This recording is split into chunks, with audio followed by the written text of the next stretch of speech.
সুপ্রিয় দর্শক মণ্ডলী, আসসালামু আলাইকুম রহমতুল্লাহ। আমার পেছনে যে অংশটিতে আপনারা দেখতে পাচ্ছেন একটা রাস্তার মধ্যে মাটি ফেলানো হচ্ছে, এটি আসলে আমার এই পেছনের এলাকাটিতে প্রায় আনুমানিক 2 শতাধিক পরিবার বসবাস করে। এই জায়গাটা এমনভাবে একটা বিচ্ছিন্নতার তৈরি করেছিল, এই জায়গাটা কিন্তু একদম শূন্য ছিল।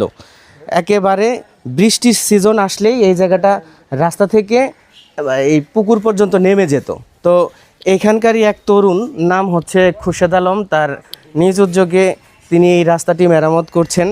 বিষয়টি এটা রাস্তাটা আমার বাড়ির পাশ দিয়ে এনে প্রায় 200 ঘরের বসতি, সবার একটু থাকে, যেহেতু রাজনীতির সাথে জড়িত বন্ধু বান্ধব বা আত্মীয় স্বজন অনেকেই বলে যে নেতার বাড়ির আশেপাশে রাস্তার অবস্থা এরকম ভালো না।